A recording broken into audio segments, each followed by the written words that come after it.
Primeira epístola do apóstolo Paulo a Timóteo. A gente viu que Timóteo era um pastor, um jovem pastor. Diz assim: Paulo, apóstolo de Jesus Cristo, segundo o mandamento de Deus, nosso Salvador, e do Senhor Jesus Cristo, esperança nossa, a Timóteo. Ou seja, ele escreve a Timóteo, olha o que eu falei para você, meu verdadeiro filho na fé. Isso tem um propósito, ele dizer que Timóteo era o verdadeiro filho, porque tinha alguns que nasceram da sua pregação e que tinham lhe deixado e estavam lhe causando muito dano. Daí essa expressão de destaque a Timóteo. Como dissesse Timóteo, esse daí deu fruto, esse daí merece confiança de vocês. Ele é o meu verdadeiro filho na fé. Aí ele continua dizendo no verso 2, graça, misericórdia e paz da parte de Deus, nosso Pai, e de Jesus Cristo, nosso Senhor.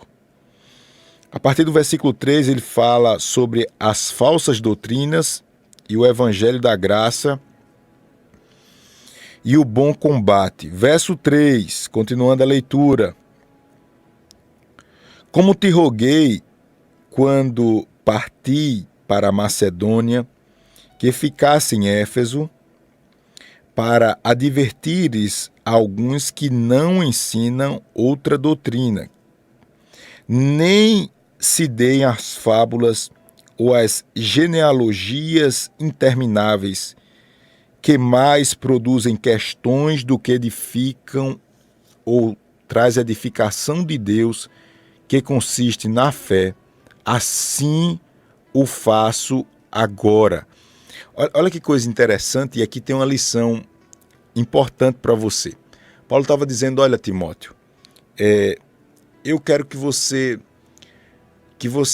foque aí e traga um evangelho que traga resultado para as pessoas. Um evangelho de fácil compreensão, porque há muitos doutores e ensinadores falsos, doutrinadores, que estão enchendo o povo de fábulas e cheio de genealogias, ou seja, esses cidadãos aí estão simplesmente enchendo a cabeça do povo de coisas que são intermináveis.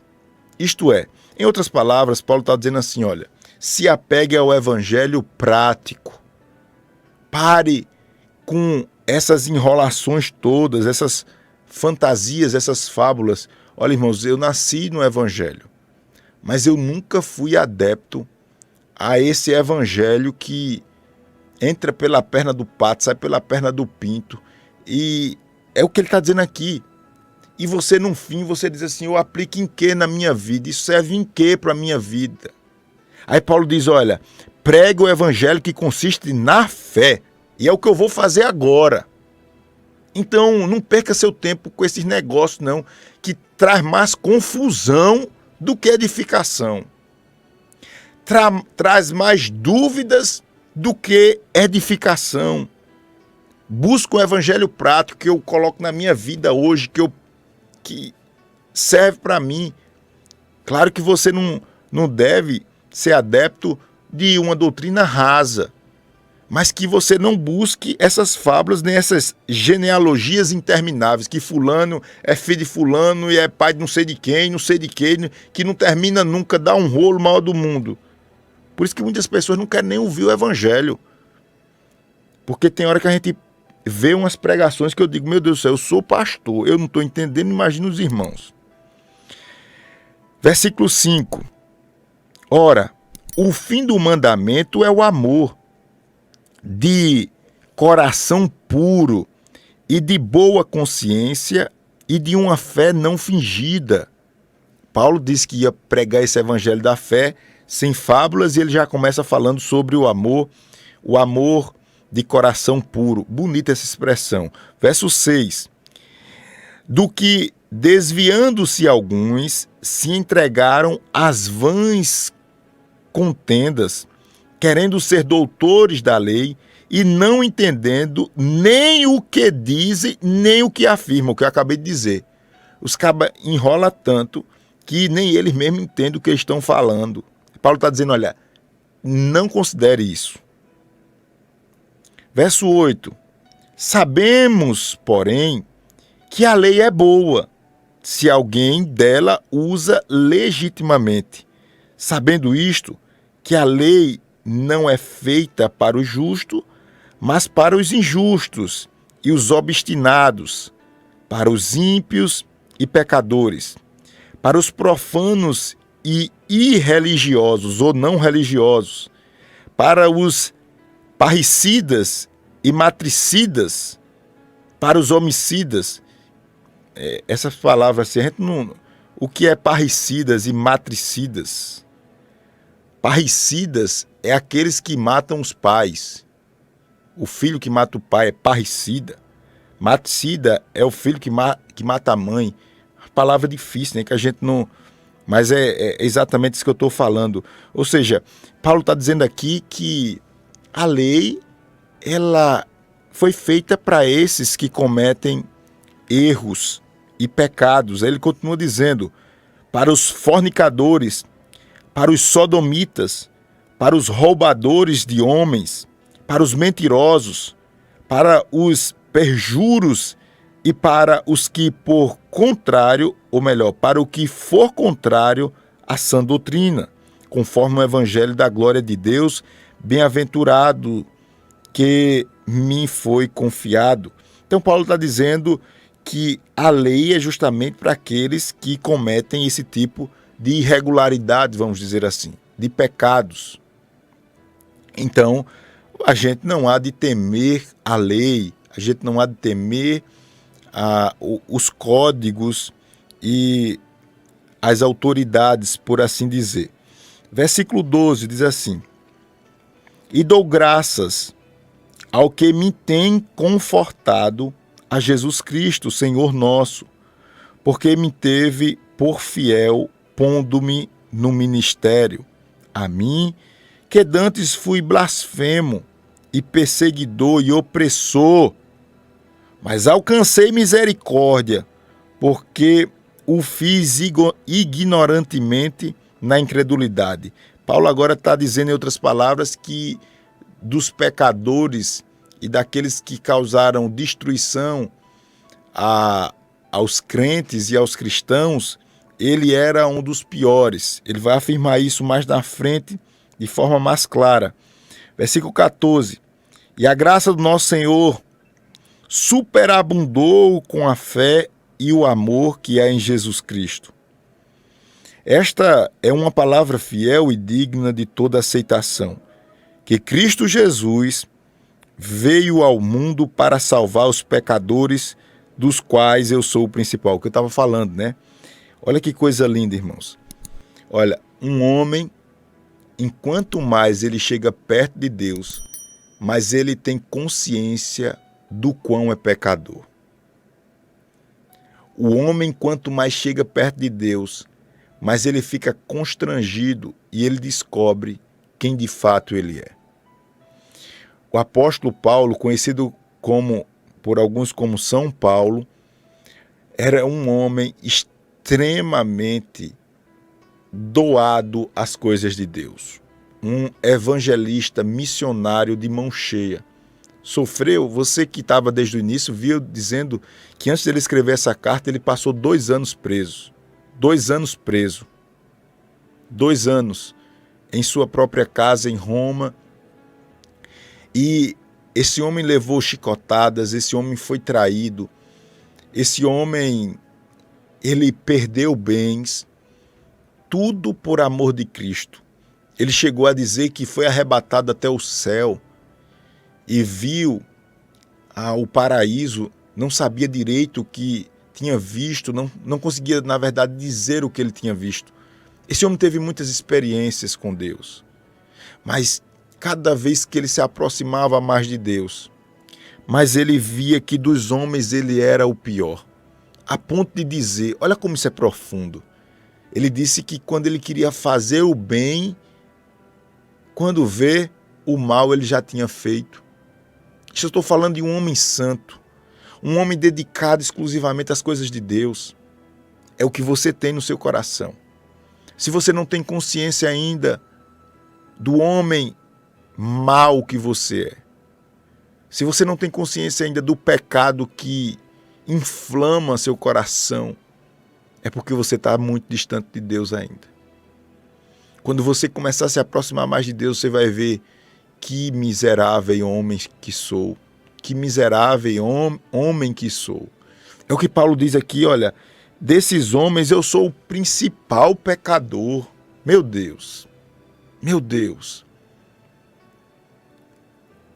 Versículo 16, ele continua dizendo, mas por isso alcancei misericórdia, tá vendo?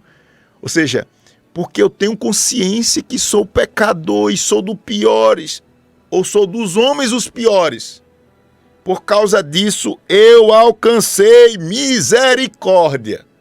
Glória a Deus, glória a Deus. Para que em mim, que sou o principal, Jesus Cristo mostrasse toda a sua longanimidade ou paciência, a mesma coisa, para exemplo dos que haviam de crer nele para a vida eterna. Ora, ao Rei dos séculos, imortal, invisível, ao único Deus seja a honra, a glória para todos sempre. Dê um amém bem forte aí. Diga amém, amém, amém. Glória a Deus. Que coisa linda. Este mandamento te dou, meu filho Timóteo, verso 18, que segundo as profecias que houve acerca de ti, milites por ela a boa milícia, conservando, meu filho, a fé e a boa consciência, rejeitando a qual alguns fizeram naufrágios na fé. E entre esses foram Himeneu e Alexandre, os quais entreguei a Satanás para que aprendam a não blasfemar. Esses dois indivíduos, eles estavam agora acrescentando novidades à doutrina de Cristo. Falando sobre a ressurreição de Cristo, eles diziam que Cristo já havia ressuscitado e que não era da maneira que os discípulos ou os apóstolos estavam ministrando. E a gente tem que ter muito cuidado. No começo da nossa fé, a gente é muito ingênuo por algumas vezes, ou alguns são muito ingênuos. Todo mundo que está falando em nome de Deus, ele quer se aproximar. Todo mundo que profetiza, ele quer se aproximar. E nesse caso aqui, falando, eu me lembrei, hoje eu vi um testemunho, um varão pedindo oração com um casamento destruído. Ele disse, pastor Júnior, a minha esposa vivia bem na igreja, tudo mais. Ela começou a se envolver com uma profeta vinda do inferno, só sendo do inferno mesmo. Profeta do inferno. E ele começou a falar os detalhes. Só sei que o casamento do rapaz se acabou, segundo ele, por causa dessa profeta. Cuidado, você novo convertido. Os irmãos de mais idade, de mais tempo na fé, já levaram os revés da vida, aí já estão mais atentos. Mas você que é novinho ainda na fé, nem todo mundo que fala em nome de Deus é de Deus. Nem todo mundo que profetiza, nem todo mundo que fala uma profecia que você diz, mas meu Deus do céu, tem que ser de Deus, pastor, porque ninguém sabe. Sim, a Bíblia diz que esse Paulo aqui que está escrevendo a epístola, ele expulsou o espírito imundo de uma mulher que adivinhava as coisas. Era o espírito imundo e ela adivinhava tudo. Então não quer dizer que porque a pessoa falou um negócio que você não falou e tal, quer dizer que a pessoa é de Deus. Não caia nessa não. Para ser de Deus, tem que andar como Cristo andou. Tem que amar a família. Tem que ser homem de uma só mulher. Tem que ter uma vida íntegra diante da sociedade. Tem que ter exemplo. Não é porque está falando em nome de Deus você vai atrás, não. Tenha muito cuidado. E você que fica atrás de profeta, se você não ouvir o meu conselho aqui, você vai quebrar sua cara. Você vai quebrar a sua cara. É o que Paulo está dizendo aqui. Você vai quebrar a sua cara, porque há muitos que querem se logo completar, olhar para os seus próprios interesses, em nome da fé. E as pessoas mais ingênuas, com coração, meu Deus, aí vai atrás dessas pessoas e o final é triste. Vamos continuar, que dá para a gente ler ainda o capítulo 2, que é bem pequenininho. Vamos adiantar aqui. Quem está ligado no céu já compartilhou. Compartilhe em nome de Jesus essa palavra. Compartilhe. Compartilhe, compartilhe.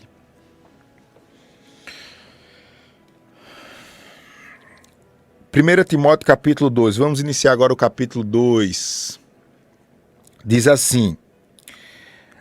A epígrafe ou o título, que é a mesma coisa, diz: devemos fazer orações por todos os homens. Inclusive eu preguei hoje sobre oração, não foi? Foi uma mensagem de mais de 1 hora falando só sobre oração, hoje lá no cenáculo da Cruz Cabugá. Capítulo 2, 1 Timóteo, diz assim: admoesto-te, ou te exorto, chamo tua atenção, é a mesma coisa, pois antes de tudo, que se faça deprecações. Deprecações é a mesma coisa de orações, pedido de perdão, segue nessa mesma linha.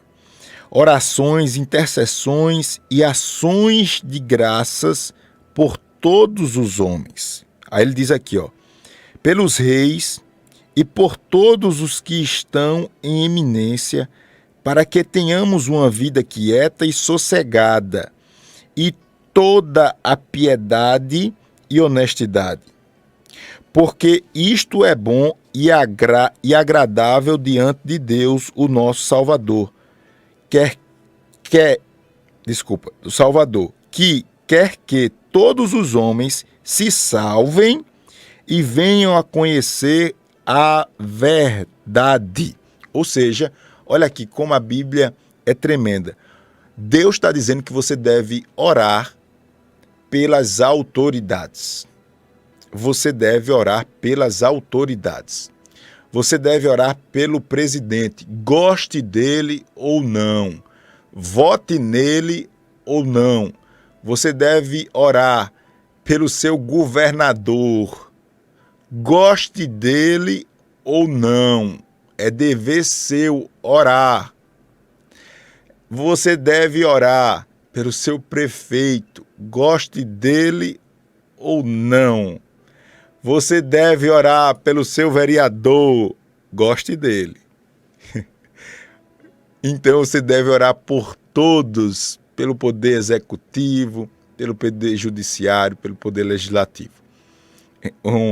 O irmão, alguém estava falando para orar pelo presidente. Se eu não gosto do presidente, não sei o quê, não vou orar, como é que ora por um homem desse? Você que tem que se converter, rapaz. Você que não conhece a palavra. Você que não conhece a palavra. É dever seu. Você tem alguma dúvida aqui? Orar pelas autoridades. Amanhã, se for alguém que eu não gosto, eu tenho que orar. Como eu oro para os que eu não gosto hoje. Não existe isso, não. Então, às vezes a gente entra por um caminho de tolice. E a Bíblia diz que a gente erra por não conhecer a palavra de Deus. Paulo está dizendo ao jovem Timóteo, você deve dar graças, você deve fazer orações, você deve dar culto e ação e graça, você deve envolver espiritualmente todas as pessoas que estão em eminência, que estão em um patamar de autoridade. Quem entendeu essa lição, diga amém.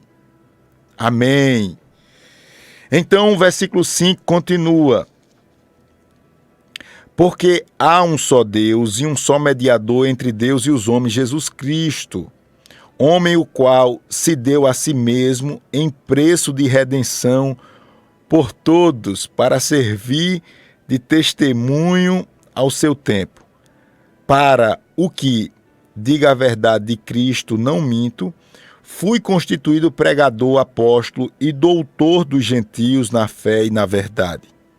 Quero, pois, que os homens, aqui atenção, versículo 8, quero, pois, que os homens orem em todo lugar, levantando mãos santas, sem ira nem contenda. A gente precisa aprender isso aqui, viu? Então, você tem autoridade de, em qualquer lugar, em qualquer momento, você fazer oração com as suas mãos levantadas, mãos santas. Então, profetize em vez de amaldiçoar. Lance palavras de bênção em vez de palavras de maldição. A gente vai terminar aqui com um assunto meio difícil de explicar aqui, viu? Vamos lá. Não é difícil de explicar, não. É difícil de querer entender, mas vamos lá. Eu vou ler todinho, depois falo. Do 9 ao 15, para a gente orar. Vamos apressar aqui. Os deveres das mulheres cristãs. Cadê as irmãs aqui? Cadê as irmãs aqui? Hoje no ciclo de oração, meu Deus, eu pedi para os homens repetir um versículo, quase que eu desistia. O cenáculo cheio e um pingado de homem. Então as irmãs aqui estão certamente também na maioria. Verso 9, os deveres das irmãs. Segura aí, viu, irmã? Que do mesmo modo as mulheres se ataviem em traje honesto, com pudor e modéstia. Eu vou explicar isso aqui. Pudor e modéstia, não com tranças, ou com ouro, ou com pérolas, ou com vestidos preciosos, mas como convém à mulher que fazem profissão de servir a Deus com boas obras. A mulher aprenda em silêncio com toda a sujeição.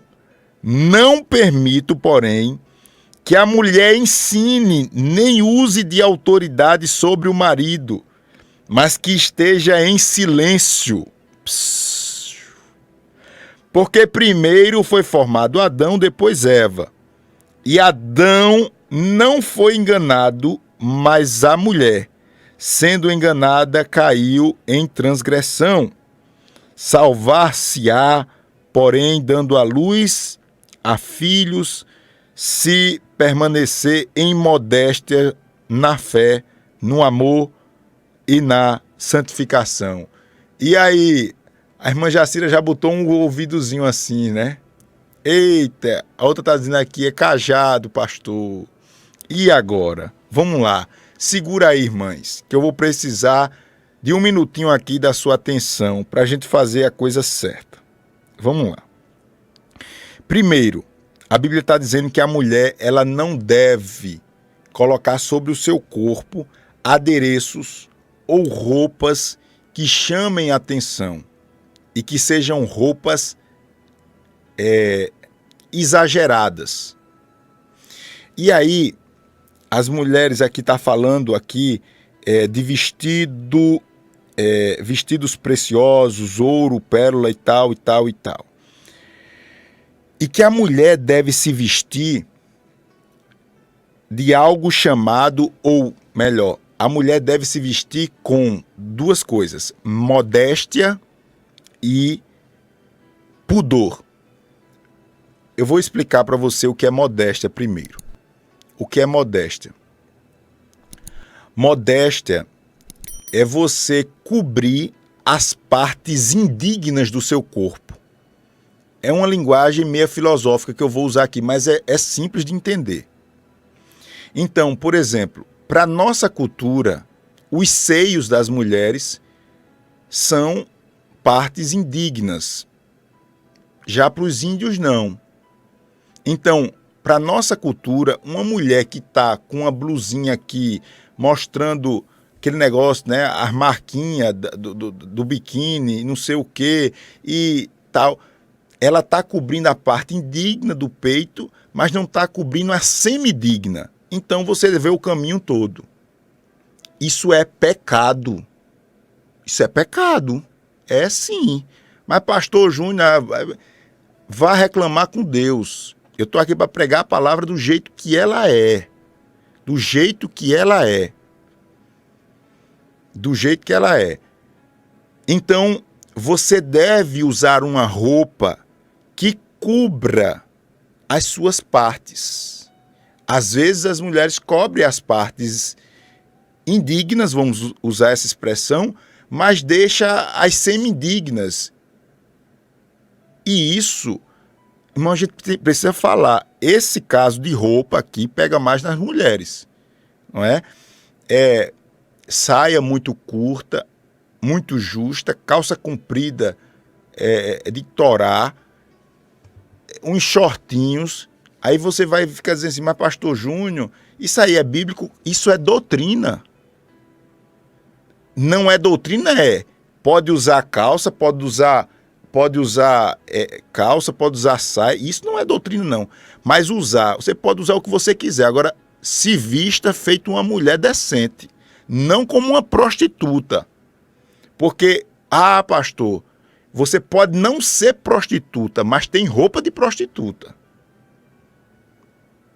Às vezes eu pego os meninos na igreja, os mais jovens, fico brincando com ele com um jeitinho.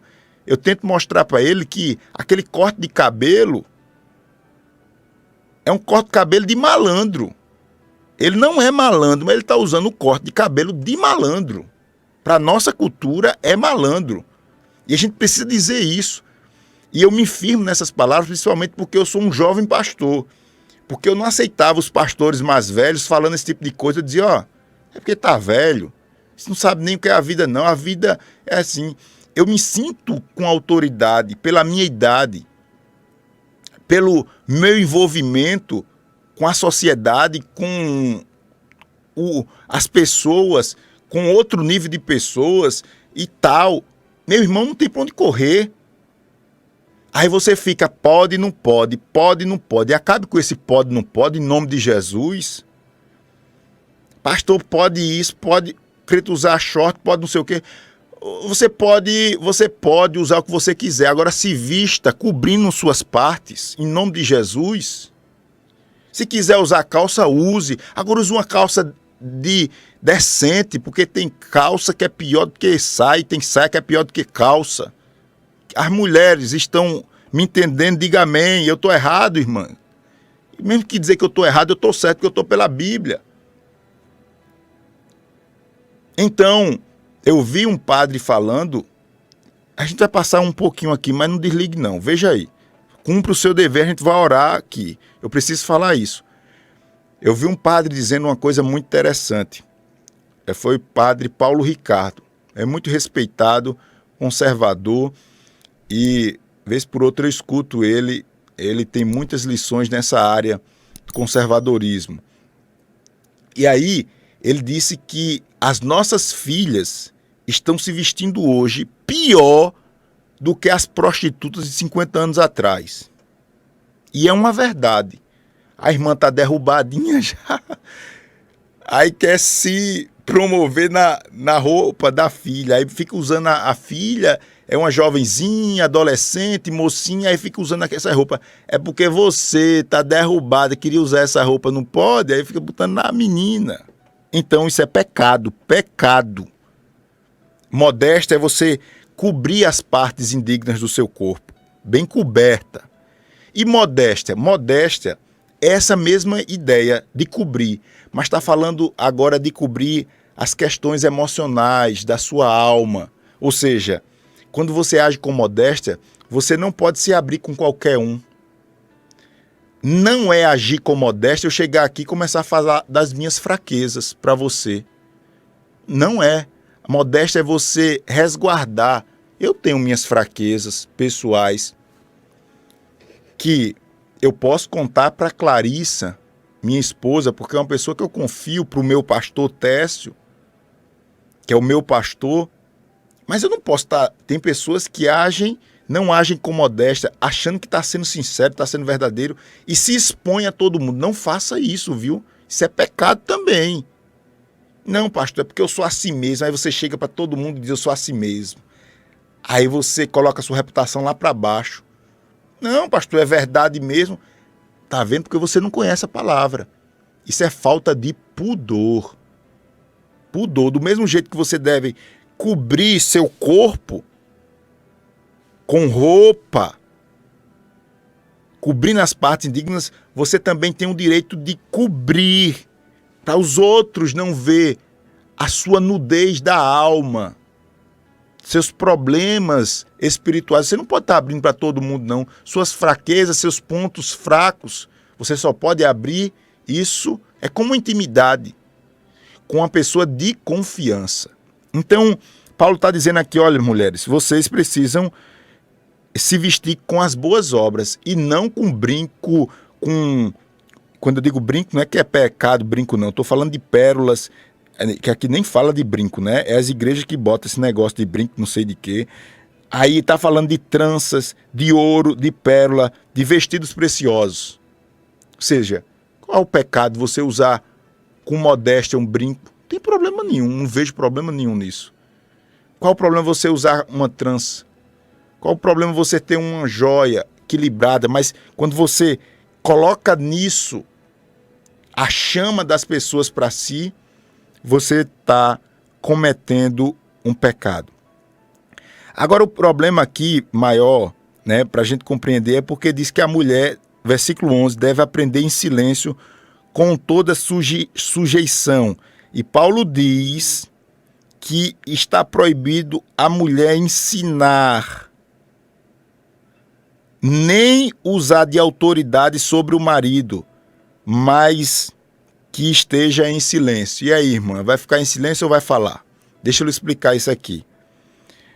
A Bíblia está dizendo aqui qual é o princípio disso. Não é que a mulher não pode falar e não pode falar na igreja. Não é isso. Mas o que a Bíblia está dizendo é que a mulher, ela não deve e não está autorizada eclesiasticamente a exercer uma autoridade sobre os homens. Isto é a verdade. Eu sei que toca em alguém, machuca, tal e tal. E eu posso depois até mandar uma explicação de 3 minutos que eu gostei muito daquele pastor bem conhecido, Nicodemos, Augusto Nicodemos. Ele traz uma explicação com 3 minutos, muito prática sobre isso. E ele mostra que, biblicamente, a mulher não está autorizada a ter um cargo eclesiástico, onde os homens fiquem em sujeição a ela. Esta é a verdade bíblica. Então, não quer dizer que uma mulher não possa falar, não possa ensinar na igreja, mas o princípio de tudo isso é que ela não pode exercer uma autoridade, estar sobre os homens. Nesse caso aqui, ele fala também do marido. E a gente vê, infelizmente, o feminismo tomando espaço, porque muitas vezes os homens também não ocupam o seu lugar. A mulher deve ser submissa ao marido, ou seja, o marido tem a missão, a mulher está embaixo da missão do marido. Mas o cabo é um banana, não tem missão nenhuma. Aí começa já o desmantelo. Então, você que se gaba, mulher, de tomar a frente do marido, decidir tudo e tal, não faça isso. Não faça isso. A mulher sábia, ela entende que, por mais que ela tenha capacidade, por mais que ela tenha habilidade, por mais que o marido ainda não despertou para essa posição dada por Deus, você não pode usar essa fraqueza para você se sobressair, se opor à autoridade do seu esposo. Isso é bíblico, tá certo? Então, que cada uma das irmãs receba esses 2 conselhos. Primeiro, na sua questão do vestimenta, da sua vestida, e também na questão de submissão à autoridade do homem, principalmente aquelas que estão casadas. Quem entendeu, diz amém.